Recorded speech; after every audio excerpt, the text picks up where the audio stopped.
Mes chers compatriotes, mesdames et messieurs, je m'appelle Dr Noël Tchagne Mwadjanvita, auteur du plan Marshall de Noël Tchagne pour la reconstruction et le développement de la RDC. Je suis 100% congolais. La RDC est la terre de mes parents, grands-parents et arrière-grands-parents du côté de mon père et de ma mère. La RDC a payé pour mes études primaires, secondaires et aussi universitaires. Je dois tout à mon pays et au peuple congolais. Ma connexion et ma loyauté à la République démocratique du Congo sont très fortes, totales, inconditionnelles et indiscutables. La terre de nos ancêtres, elle est sacrée. Je vous invite tous à protéger notre terre, qui est notre patrimoine commun, et à défendre l'intégrité du territoire et la souveraineté nationale, quelles que soient les conditions et quel que soit le moment. Car cette terre, c'est la seule dont nous sommes propriétaires à 100% et que personne ne doit nous l'arracher sous quelque subterfuge que ce soit. Je voudrais renouveler ma proposition du plan Marshall de Noël Tchagne pour la reconstruction et le développement de la RDC comme étant la vision globale du développement pour pacifier tout le pays, lutter contre les antivaleurs, promouvoir la bonne gouvernance, développer le capital humain, promouvoir l'autosuffisance alimentaire, créer des infrastructures de base, industrialiser et diversifier l'économie nationale, promouvoir un système financier moderne et robuste, restructurer la Banque centrale du Congo en une véritable autorité monétaire et de régulation et doter le pays d'une monnaie nationale crédible tout en mettant fin à la dollarisation de l'économie nationale. La finalité du plan Marshall de Noël Tchagne pour la reconstruction et le développement de la RDC, c'est de développer le pays et aussi d'éliminer la pauvreté dans laquelle croupit notre population actuellement.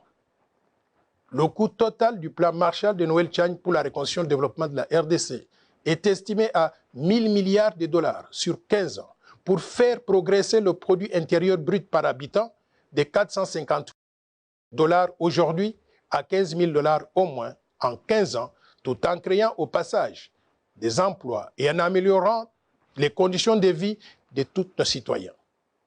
Ceci est tout à fait possible car je suis convaincu que l'impossible n'est pas congolais. Mais nous ne pourrons pas réaliser ce rêve si la RDC arrivait à perdre sa souveraineté. C'est pour cela que nous devons nous battre pour protéger la souveraineté nationale, étant donné que le destin de notre pays se trouve dans les mains de ses filles et de ses fils que nous sommes. Pour préserver la souveraineté nationale, je propose que la fonction de président de la République démocratique du Congo soit réservée aux Congolais nés de mère et père congolais. La suite logique du verrouillage de l'accès à la présidence exige la même portée de la nationalité au dauphin constitutionnel du président de la République, c'est-à-dire le président du Sénat congolais. Le verrouillage doit aussi couvrir quelques postes de souveraineté nationale, qui sont le président de l'Assemblée nationale, le haut commandement militaire, le haut commandement du commissariat général de la police nationale, le directeur général des migrations, connu communément comme étant la DGM, l'administrateur général de l'Agence nationale des renseignements, connu comme étant l'ANER, les hauts magistrats de la République, le Premier ministre et les ministres régaliens, c'est-à-dire les affaires étrangères, l'intérieur, la défense, la justice et les finances.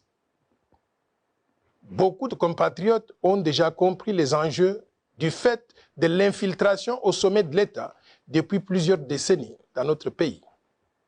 Ces compatriotes soutiennent ma position de verrouillage. Mais comme il faut s'y attendre dans une démocratie naissante, quelques compatriotes s'y opposent en avançant comme argument, d'une part, que la loi proposée serait discriminatoire parce qu'elle écarterait une partie des Congolais et certains candidats potentiels aux élections de 2023. Mais d'autre part, qu'il y a des sujets beaucoup plus importants et plus urgents sur lesquels on devrait s'attarder, notamment la misère dans laquelle croupit la population congolaise actuellement. C'est pour faire face à ces questions de pauvreté et de misère que j'ai proposé le plan Marshall, dont je venais de vous parler tout à l'heure. Chers compatriotes, mesdames et messieurs, ma proposition de verrouiller l'accès à la présidence de la RDC et aux fonctions très sensibles est importante. Pourquoi? Parce qu'elle porte sur un aspect crucial de la vie de notre pays, l'accession aux plus hautes fonctions de souveraineté nationale. Ma proposition de loi ne porte pas sur les conditions d'acquisition de la nationalité congolaise ou sur les modifications de ces conditions d'acquisition de la nationalité congolaise. Ma proposition ne changerait donc rien quant à la nationalité de ceux qui sont déjà congolais actuellement.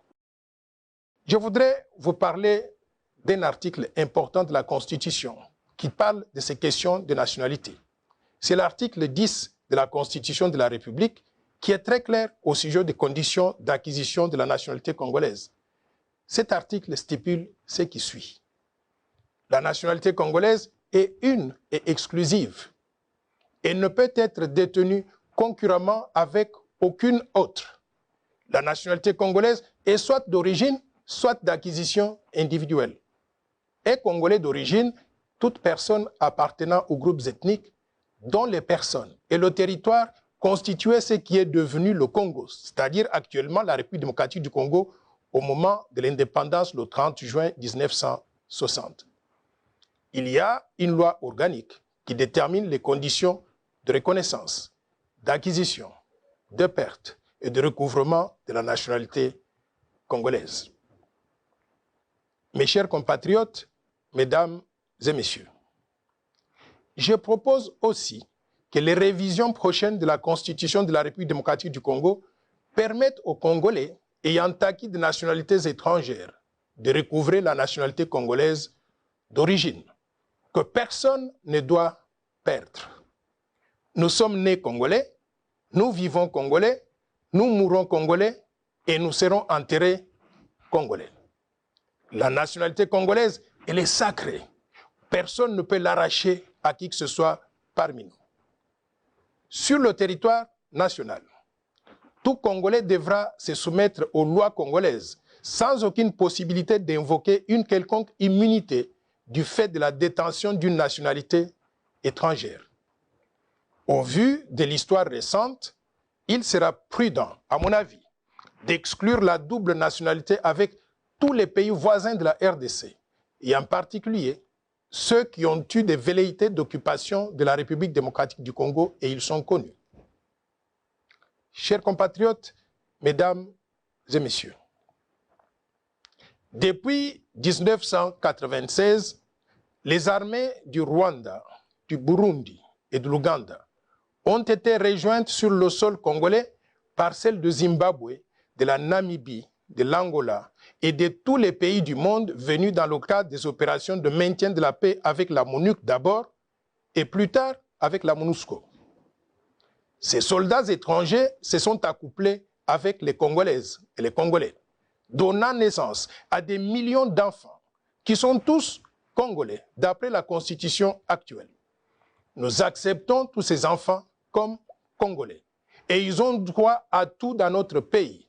Sauf que pour des raisons de souveraineté nationale, nous devons restreindre l'accès à la présidence de la RDC et aux fonctions de souveraineté nationale en les réservant exclusivement aux Congolais nés de mère et de père eux-mêmes congolais. Ceci éviterait l'infiltration au sommet de l'État à travers des compatriotes qui auraient de loyauté partagée entre la République démocratique du Congo et d'autres pays étrangers. Chers compatriotes, mesdames et messieurs, ma proposition de verrouillage porte essentiellement sur les conditions d'accès à la fonction de président de la République démocratique du Congo, c'est-à-dire sur les critères qui doivent être remplis pour être candidat au poste de président de la République.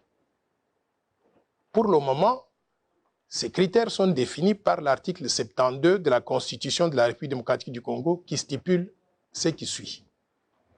Nul ne peut être candidat à l'élection du président de la République s'il ne remplit pas les conditions ci-après. 1. posséder la nationalité congolaise d'origine. 2. Être âgé de 30 ans au moins. Et 3. Jouir de la plénitude de ses droits civils et politiques. Et 4. Ne pas se trouver dans un des cas d'exclusion prévus par la loi électorale. Il convient de souligner que ma proposition de verrouillage vient apporter une condition supplémentaire, un critère additionnel, qui est de limiter l'accès à la présidence de la République démocratique du Congo aux Congolais nés de mères et de pères eux-mêmes congolais. Il est important de relever que ce critère additionnel vise à protéger l'intérêt national, la souveraineté nationale, la fonction suprême qui est celle de président de la République en évitant l'infiltration au sommet de l'État et en préservant la fierté d'être congolais et surtout d'être dirigé par un Congolais comme nous. Dans beaucoup de pays, il y a des dispositions qui protègent l'intérêt national et qui empêchent n'importe qui d'accéder à la magistrature suprême. De telles dispositions existent dans d'autres pays tels que le Cameroun, la Zambie, le Togo, le Gabon, le Maroc, l'Algérie, la Tunisie, le Burkina Faso et même la Turquie. Et aussi, elles existent dans des grandes démocraties, telles que les États-Unis d'Amérique, où n'importe quel Américain ne peut devenir président de la République, donc des États-Unis d'Amérique. Aux USA, donc, il faut être né sur le sol américain, comme Barack Obama, Bill Clinton et aussi John F. Kennedy. Par contre, l'ancien secrétaire d'État Henry Kissinger, l'ancienne secrétaire d'État Madeleine Albright et l'ancien gouverneur de l'État de Californie, Arnold Schwarzenegger, tout en étant tous les trois pleinement des Américains. Ils ne peuvent prétendre à la fonction de président des États-Unis d'Amérique. Pourquoi? Parce qu'ils ne remplissent pas un des critères d'éligibilité, c'est-à-dire d'être nés sur le sol américain. Et pourtant, ce sont des personnalités très brillantes. Vous connaissez tous Henry Kissinger. C'était l'un des secrétaires d'État américains les plus distingués. Mais il ne peut pas accéder à cette fonction à cause de cette limitation. Je tiens à préciser que ma proposition de loi est impersonnelle. Elle ne vise aucun individu, étant donné qu'à ce jour, personne n'a déclaré sa candidature à la présidence de la République lors des élections de 2023. Ma proposition n'est pas discriminatoire. Pourquoi? Parce que dans tous les pays du monde, il y a des critères d'éligibilité. Ces critères sont déterminés et discutés à l'avance. Et dès qu'ils sont adoptés par le Parlement et promulgués par le président de la République, ces critères s'appliquent à tout le monde, sans distinction, sans exception et sans discrimination. C'est ainsi que, dans la plupart des pays, il y a par exemple le critère de l'âge. En France, par exemple, pour être candidat au poste de président de la République française, il faut avoir au minimum 18 ans. Par contre, en République démocratique du Congo, on exige du candidat à la présidence de la République démocratique du Congo 30 ans d'âge au moins. Est-ce qu'on peut dire dans ce cas qu'il y a discrimination par rapport aux Congolais qui n'ont pas encore 30 ans d'âge? La réponse est non. C'est un critère qui a été accepté par tout le monde et qui va s'appliquer à tout le monde aussi. Il convient de noter qu'en République démocratique du Congo, les conditions prévues par la Constitution sont complétées par des critères opérationnels prévus par la loi électorale numéro 17/013 du 24 décembre 2017, modifiant et complétant la loi électorale numéro 06/006 du 9 mars 2006 portant organisation des élections présidentielles, législatives, provinciales, urbaines, municipales et locales, telles que modifiées à ce jour. C'est cette loi qui détermine, par exemple, le montant de la caution à déposer par tout candidat aux élections présidentielles. Mes chers compatriotes, mesdames et messieurs, est-ce que ma proposition de loi est opportune en ce moment précis? La réponse est oui. Lorsque la souveraineté du pays est menacée, il n'y a pas meilleur moment que d'agir immédiatement. Car si le risque identifié d'infiltration au sommet de l'État se matérialise, ce sera trop tard pour sauver notre pays. Le timing de ma proposition de verrouillage coïncide aussi avec les réformes proposées par d'autres organisations de la société civile ou même des partis politiques, tels que la CENCO, qui a présenté la feuille de route des réformes qui toucheraient à la CENI, la loi électorale et aussi la Constitution. Il y a aussi les idées de Martin Fayoulou, qui propose une CENI à présidence tournante. Il est donc opportun de recenser toutes les propositions de réformes institutionnelles, y inclut celle de verrouillage que je porte, afin d'opérer les révisions nécessaires à la CENI, la loi électorale et aussi la Constitution, une fois pour toutes, afin de baliser le terrain pour les élections apaisées en 2023, mais aussi au-delà. Mes chers compatriotes, mesdames et messieurs, je vous invite tous à participer à ce débat d'idées, de façon civilisée et patriotique, sans insulte ni dénigrement, dans le respect de la dignité de chacun, pour contribuer à un climat de paix et d'élections apaisées dans notre pays. Si ma proposition de loi est adoptée, la RDC ne prendrait plus de risque de donner la magistrature suprême et d'autres fonctions de souveraineté à des personnes dont le cœur, le sang, l'allégeance et la loyauté seraient ailleurs à défaut du corps physique dans notre pays. En démocratie, c'est la majorité qui gouverne. Les Congolais nés de mères et pères congolais étant les plus nombreux, il est normal et logique qu'ils aient l'exclusivité de la présidence du pays et les fonctions essentielles de souveraineté pour que nous puissions protéger ensemble notre fierté d'être Congolais, mais également notre souveraineté nationale. Pour terminer, je vous rappelle que tous les Congolais sont égaux. Ils sont les mêmes. Il n'y a pas un seul individu qui soit moins ou plus important que d'autres dans notre pays. Nous sommes des frères et sœurs. Nous devons rester unis et inséparables. Faisons l'essentiel pour protéger notre patrimoine commun tout en le préservant pour les générations futures. Vive la République démocratique du Congo, vive le vaillant peuple congolais. Je vous remercie.